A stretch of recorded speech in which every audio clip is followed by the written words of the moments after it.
You plagiarized everything. That's my research, Dad shouted, pointing at my presentation slides.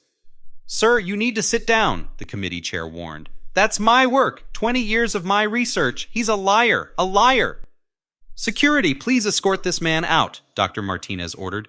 You'll regret this, Lawrence. You're no son of mine. My father stood up and screamed liar during my PhD defense. Security had to remove him. Hi, I'm Lawrence. Today I'm going to tell you my story. But before I continue, please share and subscribe to hear more stories like this. Growing up as Dr. Gerald Morrison's son meant living in the shadow of greatness. At least that's what he told me every day. My father was a renowned biochemist who'd made his name in protein folding research back in the 90s. To the academic world, he was brilliant. To me, he was the man who graded my 6th grade science fair projects like peer-reviewed papers. This hypothesis is poorly constructed, he'd said, red pen slashing through my poster about plant growth, and your methodology is laughable. Do it again. Dad, I'm 12. Excellence has no age limit, Lawrence. Mediocrity is a choice. Mom tried to soften his harsh critiques, but she was fighting a losing battle. By high school, I'd learned to navigate his expectations. Straight A's weren't celebrated, they were expected. A 98% on a test meant a lecture about the missing 2%. Why did you lose those points? He'd demand over dinner. The question was ambiguous. Excuses are for failures. A true scientist finds clarity in ambiguity. Despite everything, I loved science. Not because of him, in spite of him. While he pontificated about his glory days at conferences, I lost myself in research journals, finding beauty in the questions he'd long stopped asking. When I got accepted to MIT for undergrad, Dad's response was typical. Good, don't embarrass me. Several colleagues teach there. College was my first taste of freedom. Without Dad hovering, I could explore science my way.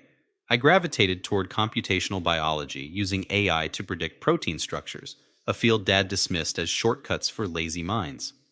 Real science happens at the bench, not on computers, he'd say during holiday visits. You're just playing video games with molecules. It's the future, Dad. Machine learning can solve problems that would take decades. Shortcuts, he'd repeat, cutting me off. No substitute for real work. My undergraduate advisor, Dr. Sarah Chen, saw things differently. Your approach is innovative, Lawrence. Don't let anyone tell you otherwise. My father thinks it's cheating. She gave me a knowing look.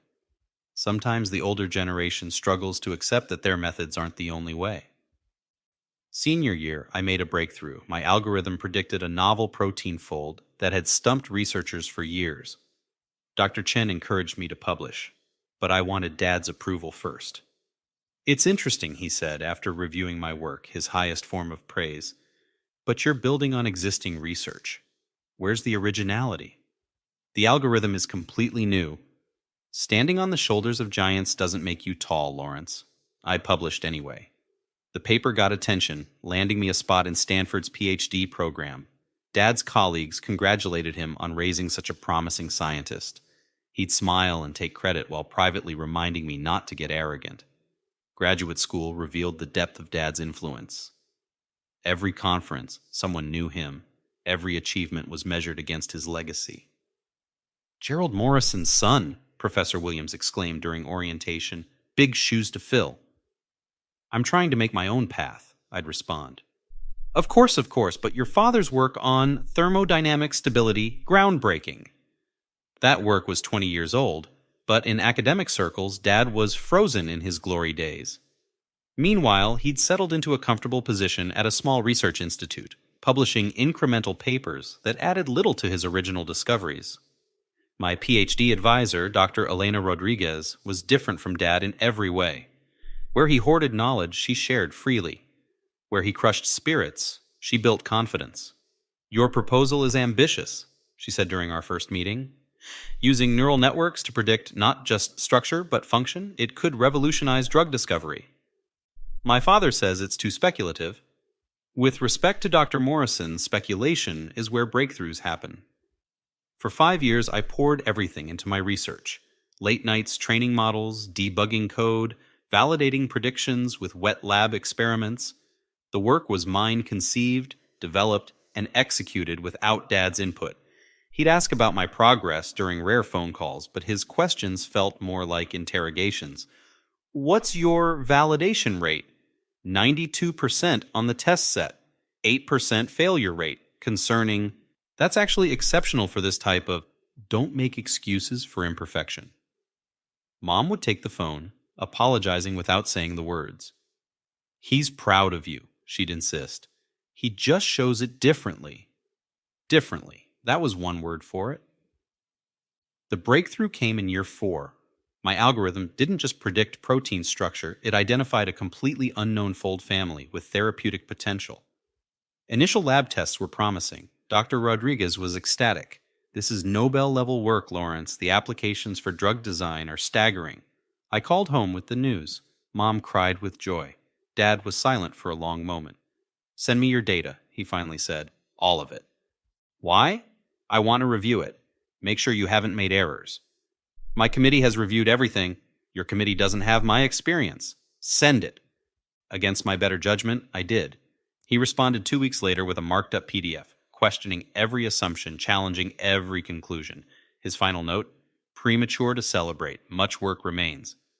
I showed Dr. Rodriguez his comments. She frowned as she read. These criticisms are unusual. He's questioning established principles, not your work. That's Dad. Nothing's ever good enough. Lawrence, can I ask you something? Has your father published anything significant recently? I thought about it. Not really. Small papers, incremental stuff. She nodded slowly. I see. The implication hung unspoken. Was Dad's criticism rooted in concern or something darker? As my defense date approached, the stakes intensified. Major pharma companies were expressing interest. Science magazine wanted to feature my work. The academic world was watching. Dad's calls increased. You're moving too fast, he warned. The spotlight can burn. My committee says I'm ready. Your committee wants publications. I want to protect you. From what? From humiliating yourself. From claiming credit for work that builds on decades of research, including mine. There it was. The accusation I had always feared. My work is original, Dad. The algorithm, the predictions, the validation, all mine. Built on principles I established. Don't forget where you came from. I hung up feeling sick. Was that how he saw my success? As theft of his legacy? Mom called later, trying to mediate. He's struggling, Lawrence. Seeing you succeed in areas he couldn't, it's difficult. That's not my fault. I know, but maybe include him somehow? Acknowledge his influence? I cite his papers where relevant. What more does he want? She sighed. I don't know anymore. 2 weeks before my defense, Dad made an unexpected visit to Stanford. He showed up at my lab unannounced, graying hair disheveled, eyes wild with purpose. We need to talk, he said, closing the door behind him. I'm preparing for my defense. That's what we need to discuss. He pulled out a folder. I've been reviewing your work more carefully. These predictions, this algorithm, it's all based on my thermodynamic principles. I cite your 1998 paper. Citations aren't enough. He slammed the folder on my desk. This is my life's work, refined and repackaged. You're stealing from me. That's insane. Your work was on stability. Mine is on prediction and function. They're completely different. To lay people, but I see the connections. The foundations. My foundations. Dad, please. I want co-authorship. On everything. The papers, the patents, all of it. I stared at him. You're joking. I'm deadly serious. Either add me as co-author or I'll expose you for what you are, a plagiarist writing on his father's achievements. Get out! Lawrence, get out! He left, but not before promising this wasn't over. I immediately told Dr. Rodriguez, who was horrified. He can't be serious. Your work is completely original. I have overseen every step. He's convinced himself otherwise. Then we need to be prepared. Document everything. Every email, every conversation. If he tries to sabotage your defense, he's my father. He wouldn't. Her look stopped me. We both knew he would. The morning of my defense, I was nervous, but ready. 5 years of work condensed into an hour-long presentation. The committee room was packed, faculty, students, industry representatives. And in the third row, despite being asked not to come, sat my father. I started strong, outlining the problem, my approach, the breakthroughs. The committee nodded along, engaged and impressed. Then I reached the slide showing my algorithm's core innovation. You plagiarized everything. That's my research, Dad shouted, pointing at my presentation. Slides. Sir, you need to sit down, the committee chair warned. That's my work. 20 years of my research. He's a liar. A liar! Security, please escort this man out, Dr. Martinez ordered. You'll regret this, Lawrence. You're no son of mine. Security guards approached as Dad continued screaming accusations. The room watched in stunned silence as my father, the renowned Dr. Gerald Morrison, was physically removed from my PhD defense, still shouting about theft and lies. Dr. Rodriguez stood up. I apologize for the disruption. Should we take a recess? No, I said, finding my voice. I'd like to continue and address the accusations. The committee chair nodded. Proceed. With shaking hands, I pulled up supplementary slides I'd hoped never to use. Dr. Morrison's groundbreaking work on protein thermodynamic stability was published in 1998. Here are his key findings. I showed his equations, his data, his conclusions. Then I switched to my work. My research uses machine learning to predict protein structure and function. While I build on established biochemistry principles, including Dr. Morrison's, the algorithmic approach is entirely novel. Here's the mathematical proof. For 10 minutes, I systematically demonstrated the originality of my work. The committee asked pointed questions which I answered thoroughly. By the end, there was no doubt. My father's accusations were baseless. Thank you, Mr. Morrison, the chair said. Please step outside while we deliberate. I waited in the hallway, adrenaline crashing. Other students avoided eye contact, unsure what to say. 30 minutes later, the longest of my life, they called me back. Congratulations, Dr. Morrison, unanimous pass with distinction.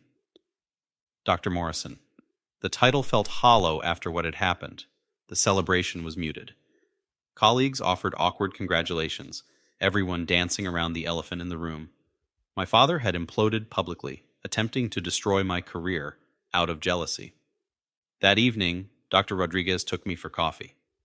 How are you holding up? I don't know, I should be happy, but your father's behavior was abusive and unprofessional. You know that, right? He's sick, I said, the truth finally crystallizing. Not mentally ill, but sick with envy. He peaked 20 years ago and can't stand that I might surpass him. That's his burden, not yours. Tell that to the hiring committees who witnessed today's circus. She leaned forward. Lawrence, what happened today won't hurt your career. If anything, it proved your integrity. You handled an impossible situation with grace. Mom called that night crying. I'm so sorry. I had no idea he was planning that. Is he there? No, he's staying at a hotel. I told him to leave. Mom, you don't have to. Yes, I do. What he did was unforgivable, trying to destroy his own son out of professional jealousy. That's not the man I married. What happened to him? She was quiet for a moment. Success happened, then stagnation, then watching you achieve what he couldn't. It poisoned him. Over the following weeks, the story spread through academic circles. The great Gerald Morrison reduced to screaming accusations at his son's defense. Colleagues who'd respected him distanced themselves. His institute quietly suggested early retirement. I received a letter from him a month later. Lawrence, you've turned the academic community against me. Colleagues whisper. Committees reject my proposals. You've destroyed my reputation to build yours. I gave you everything. Genes, education, inspiration. Your success is built on my foundation, whether you admit it or not. You are no longer my son. Gerald Morrison. I showed it to my therapist who'd been helping me process everything. How does that make you feel? Dr. Patel asked. Free, I admitted. Is that wrong? Feelings aren't wrong or right. They just are. You're grieving the father you wished you had while freeing yourself from the one you actually had. My research flourished without Dad's shadow. The algorithm was licensed to 3 pharmaceutical companies. The first drug developed using my predictions entered clinical trials within 18 months. Publications, speaking engagements, job offers, everything Dad claimed I'd stolen came from work he'd tried to destroy. The industry recognition was gratifying, but the personal growth meant more. I learned to accept praise without qualifying it, to present work without apologizing for its existence, to be proud without seeking approval from someone incapable of giving it. Last year, I won the Breakthrough Prize in Life Sciences, The citation specifically mentioned the innovative computational approach Dad had dismissed as lazy shortcuts. The irony wasn't lost on me. Mom attended the ceremony. Dad didn't. "Have you heard from him?" I asked her at the reception. "Christmas card. Nothing personal. You?" "Nothing since the letter." She squeezed my hand. "His loss, sweetheart. Look at what you've achieved without his poison." She was right. The collaborations, the breakthroughs, the lives potentially saved by drugs developed with my algorithm, none of it would have happened if I'd remained under his thumb, small and approval-seeking. Dr. Rodriguez, now a close friend, put it best. "Your father tried to be a gatekeeper to your success. He just never realized you'd already found another door." Recently, a young grad student approached me after a seminar, nervous and excited. "Dr. Morrison, I'm building on your algorithm for my thesis. I hope that's okay." "Of course, that's how science works. We build on each other." "My advisor says I should reach out, maybe collaborate." "I'd love that. Send me your proposal." Her smile was radiant. "Really? I mean, you're Dr. Morrison. I didn't think—" Science isn't about hoarding knowledge, it's about sharing it. The more minds working on a problem, the better. As she walked away, I realized I'd become everything my father wasn't: generous with knowledge, supportive of young scientists, secure enough to celebrate others' success. His attempt to tear me down had instead shown me exactly who I didn't want to be. The pharmaceutical applications of my work have helped develop 3 FDA-approved drugs so far, with more in trials. Each success feels like vindication, not against Dad, but for the principle that science should be open, collaborative, and forward-looking. I've been invited to speak at conferences worldwide, sharing both the technical aspects of my work and the importance of ethical mentorship. Without naming names, I talk about overcoming toxic academic relationships. The number of students who approach afterward sharing similar stories is heartbreaking. "My advisor takes credit for everything," one said recently. "Document everything, find allies, and remember, your work stands on its own merit," I told her. "Don't let anyone convince you otherwise." That's become my mission beyond the science, breaking the cycle of academic abuse. Too many brilliant minds get crushed by insecure gatekeepers. If my story helps even one student stand up to a toxic mentor, Dad's meltdown served a purpose. Mom remarried last year to a literature professor who treats her like gold. At their wedding, she pulled me aside. "I should have protected you better from your father's criticism." "You did what you could?" "No, I enabled him. Kept making excuses. I'm sorry. We're here now. That's what matters." She looked radiant, finally free from decades of walking on eggshells. We both were. I haven't spoken to Dad in 3 years. I hear things occasionally. He published a bitter op-ed about the degradation of real science, clearly aimed at computational biology. He sends angry emails to journals when they publish papers citing my work but not his. Small, petty actions from a man who chose pride over family. Sometimes I wonder if he regrets that day. If in quiet moments he realizes he destroyed his relationship with his son over jealousy. But then I remember his letter, the disowning, the complete inability to see beyond his own ego. Some bridges, once burned, illuminate the path forward. My lab now has 12 graduate students, each pursuing innovative approaches to biological problems. I make sure they know their ideas have value, that failure is part of discovery, that science is big enough for everyone to succeed. "Dr. M, this approach seems too simple," one student said recently about her elegant solution to a complex problem. "The best solutions often are, trust your instincts. But the established literature suggests, challenge it, respectfully with data, but challenge it.